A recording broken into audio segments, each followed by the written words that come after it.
Hey everybody, welcome to Keystone Eats, the local PA food and beer podcast. Welcome back to another episode. This is number 5 here. This episode's a little different. It's usually me alongside our co-hosts Dan and Joey, but just today it is just me, Alex, your regular old host. This episode we're talking to Chris from Simple Days Beer. Chris is looking to start up his own brewery here in PA and has been working on his brewery for a little while now, located out in East Greenville. I was looking through Instagram, just looking for some local places to follow, and I stumbled across Simple Days Beer and said, yeah, that's a cool name. I'll throw them a follow. He reached out to me and we started talking and just, throwing around the idea of having Chris jump in here and talk to our listeners and give us some of his wisdom on the ins and outs of starting up his own place and the difficulties and challenges he's run into. So why don't we bring in Chris here? How's it going, Chris? Good. Thanks, Alex, for having me on. Of course. I'm glad to be able to get out in here and talk to you and figure out what you're doing in terms of opening up a new place. I'm sure that's a heck of a challenge. Yeah, it's been a interesting roller coaster so far, to say the least. It's been a work in progress for several years now, actually, for me. But yeah, I'm one of the founders of Simple Days Beer, a small microbrewery that's going to be opening up in East Greenville, Pennsylvania, which is right outside of Green Lane, if anybody really knows a specific location associated with the area. The actual other founder of the business is actually my mother.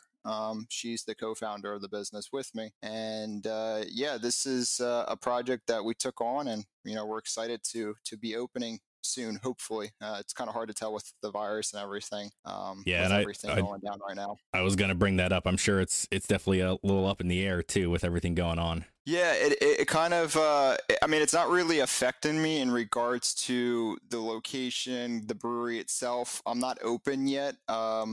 I'm still waiting for several of my licenses to come back. I was able to get my federal license right before the virus and all the shutdowns went into place, the stay-at-home orders.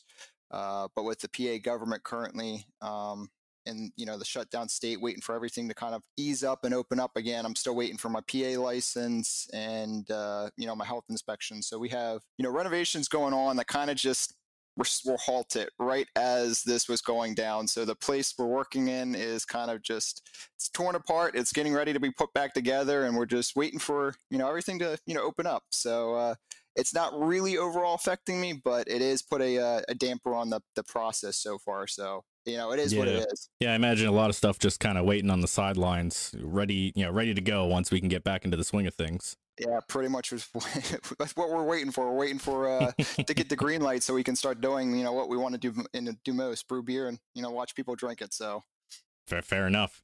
I was going to ask you what led you to start this up and what did you do before this? So I still work full time at the job I'm doing. I'm in an engineering firm, and I do that for a full-time job. So right after I graduated college, I started getting into, brewing beer. Like most people, you get in the industry, they start doing the homebrew, go to the homebrew store, get your homebrew kit, and you start doing it. And when I started out, it was just something that caught my eye, something I was interested in doing. And then for whatever reason, I was like, I can do this. And so I proceeded to start building systems, getting really involved with it myself. And I ended up taking a little bit different course since I didn't actually work in the industry. I have a lot of connections within the brewing world. I decided to actually go through the University of Sciences brewing science program, based in Philadelphia. Probably the best decision I did. Met a lot of really great people, learned a lot of the technical aspects of the brewing world, really focused on the laboratory and the sciences behind beer. Being that I didn't have a science background, I didn't fully understand it.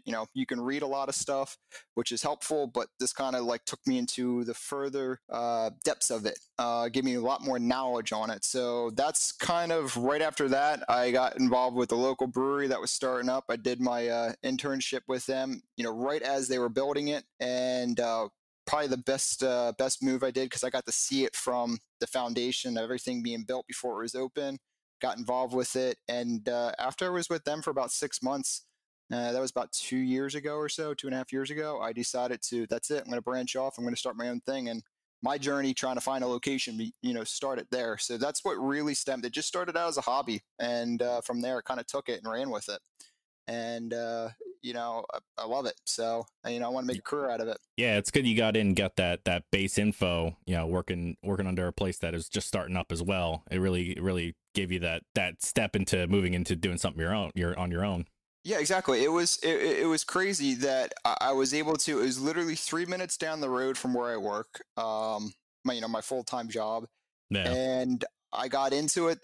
There was nothing in the premise. It was just a empty slated warehouse, and I got in as it was being built. So I got to go through the whole process with the borough with them, or the ending of the process with them being approved by the borough, to getting the equipment in, getting everything set up, starting brewing their beers, rewriting recipes for them, improving their operating procedures. It was like the best of both worlds. And best move I did was getting into that, because I got to really see a lot of stuff that a lot of people don't get to see. And I wasn't paying for it. So I got to see it before I start putting my money towards it, and, doing my own thing. So it's great. So typical day in, probably before all this started going down in the world, once you wake up in the morning and you're trying to start your own brewery, what would you say the first steps are? You start to move into finding a location. You said you were, like you said, a previous home brewer that started to turn towards a bigger process and working under someone else. Have you started to develop your own, recipes and formulas on beers? Yeah. So once while all that was going down, looking for locations, I spent years developing my core beers, my core recipes, and just starting to experiment. Right now I'm really experimenting, going outside of what I normally do for brewing, because I have the time to do it. But in that process, I was always brewing on my own, whether, I was at the local brewery working with them. When I came home on weekends, I'd be doing my own thing. And I did that for a year. So I continuously brewed and practiced, messed with water profiles, messed with, hop ratios, anything related to brewing. I just continued doing on my own to practice. But starting a brewery, it's you once you get past the basics, the business plans, getting an idea of what you want to do with it, it really is, you got to start getting it into motion. You got to continuously do it. And I did it while doing a full-time job. So after I was done work, I'd go and look at locations. I'd start reaching out to realtors. I'd start reaching out to the site owners, and start doing the natural communication process. And before we got the location up in East Greenville, I think I went through 7 locations before we settled on it. And it got to the point where I was like, man, I don't think I'm ever going to find it. And then you just pick yourself up and you keep going. And that was the one thing about it. I mean, there's so many times you can just say, that's it, I'm done, I quit. But you don't. You just got to keep pushing through and persevering.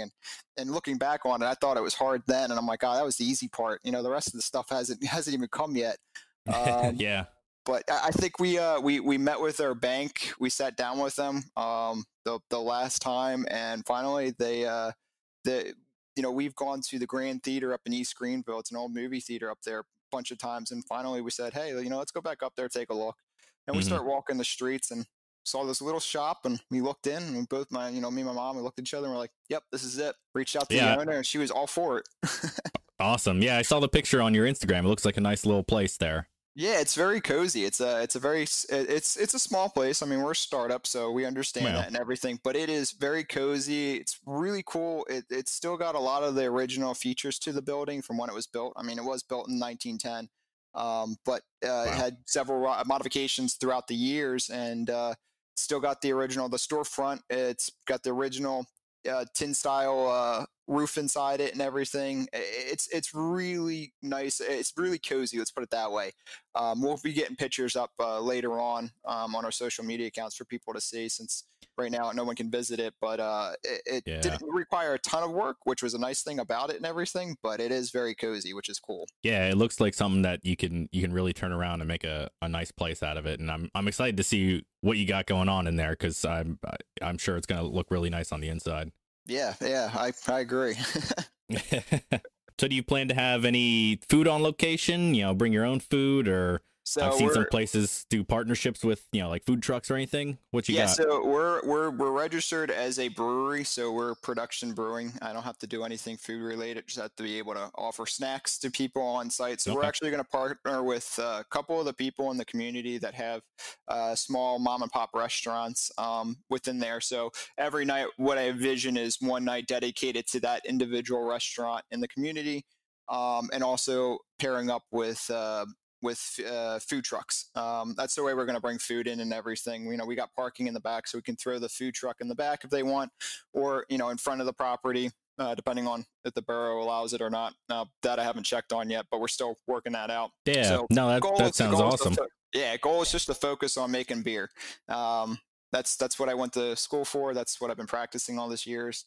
Food's a whole different process. I just didn't want to get involved with yet. No, no, absolutely. I can understand that. And that's good. I was going to ask you, how do you plan to, tap into the local community? And like you said, hooking up with some of those mom and pop restaurants in the area would be an awesome way to bring in the people around you and work with them as well. Yeah, exactly. I mean, it's funny because there is not a lot of, there's only one other brewery up in that entire area. They're about 7 miles from us. So in that immediate area, we're the first brewery in that immediate area. So it's going to be a change, definitely for the good for the residents there and everything. Gives them, another place to go to that's local. And, my big thing about everything I've been doing up there, whether it's been the contractors, electrical, plumbers, general contractors. I've actually pulled everybody in from the immediate area, the local community. So anything related to it, I've been tapping as much as I can with them to start building that Yeah. connection, which is important. Yeah, no, it's definitely help you out down the long run, especially with like the contractors. If you have any, expansions or anything you want to add on to your place in the future, you got that contact, so I can understand that. Yeah, exactly. I mean, the goal with this place is it's a great location, and eventually, what I would love to do with it is if it does take off and we can really grow. I do want to get into the distribution end of it. However, that space isn't adequate for it. So what I want to do is stay local, get a bigger facility just for production, and turn that entire place into just one large tap room, and keep it. I mean, it's a nice spot and a nice area. A lot of foot traffic in front of it. It's great. I'm excited to be able to finally finish it up and be able to open it up to the public whenever that happens. Yeah, like you said, being the only brewery within town there is should be a huge thing, and adding more onto it once you do look to the future to add on distribution and everything like that. That'll be huge. Yeah, exactly. So we talked a little bit about your home brew going into professional. Do you have any of your favorite beers out there that you've brewed before that are unique or special that you plan on bringing into your lineup on your taps? Yeah, so I've brewed a ton of beers continuously over and over throughout the years, and they're going to be in the first round of lineups when we open up. Primarily, if we do go to market, we're probably only going to take 2 beers to market. Start out, small.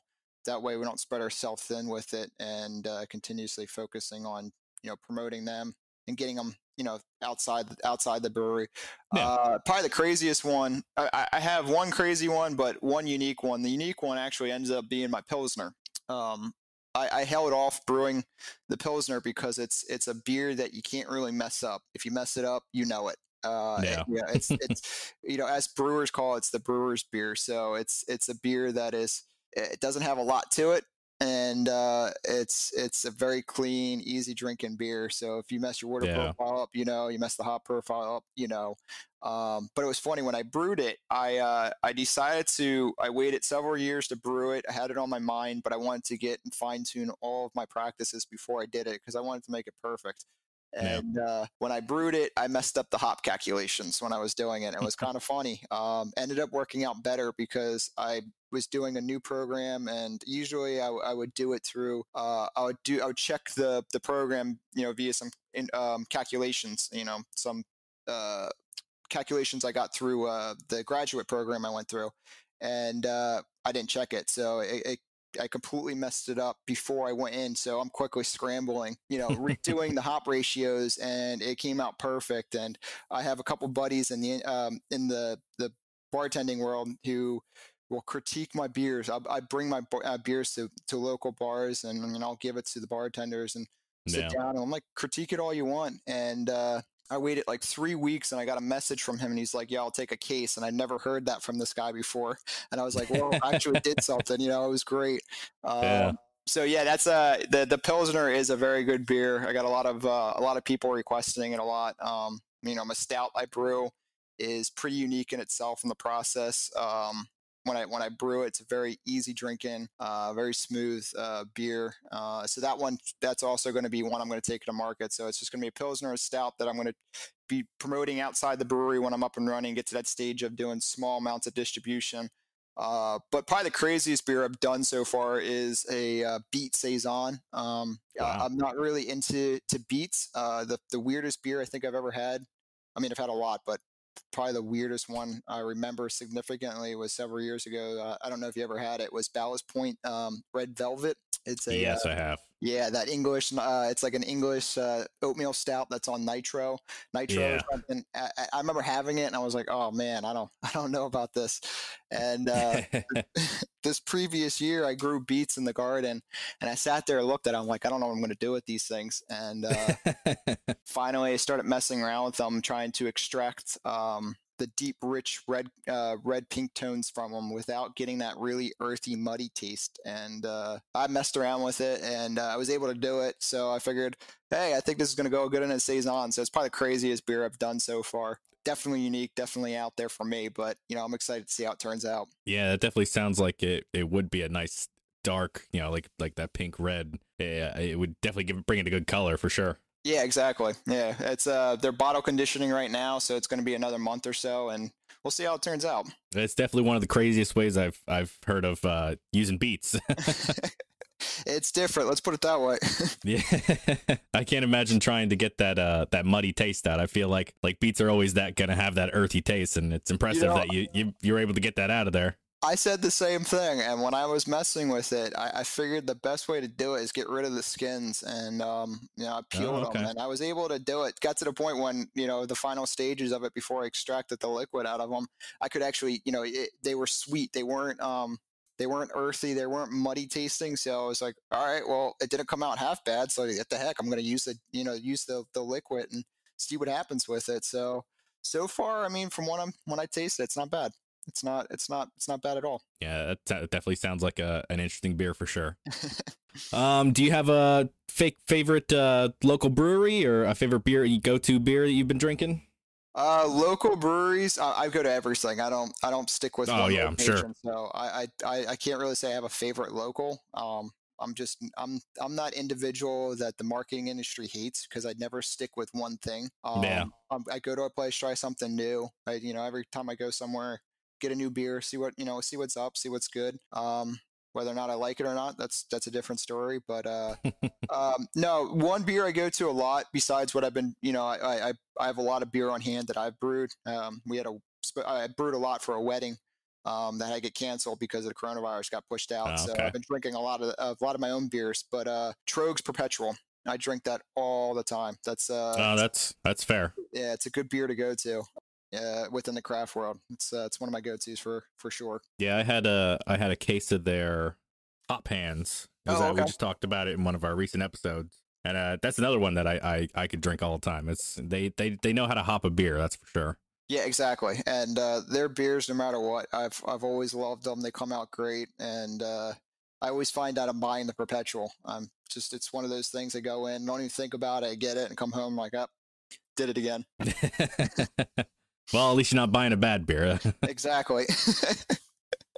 I think that's about it. Is there anything you'd like to mention that we might have missed? No, I appreciate you guys letting me come on, do this podcast with you. It's definitely different, being the way that we're communicating right now because of the virus and everything. But I think this is awesome. Doing stuff like this, meeting people through the podcast and everything. But yeah, feel free to reach out to us. We're on social media. Our website's being updated, but you can go in, add your contact information, keep in touch with us, follow us on Instagram, Facebook, and just stay in touch. We're gonna have updates over the next couple months as things progress and we get a little bit closer to being able to give a launch date. That's to be determined right now, but we are hoping mid to end of summer, probably looking at end of summer, fall at this point, but thanks for having me. I appreciate it. Yeah, of course. And I think your Instagram was Simple Days Beer. I'm not sure on Facebook. What is the Simple Days Beer? It's just www.facebook.com/Simple Days Beer. Instagram's also Simple Days Beer, and the website is www.simpledaysbeer.com. Awesome. So we'll keep an eye out for you in East Greenville, and I will make sure to update our listeners for when you open up. And obviously, I'm going to make my way out there as soon as you do too. Perfect. I'll let you know, Chris, when the episode is coming up. It should be within the next week or two. All right, cool. Perfect. That's about it. It was nice talking to you. I'm excited to check out the place. I can't wait to see what comes together. Yep, same. Thanks, Alex. Of course. You have a good one, Chris. You too. Thanks. Cheers.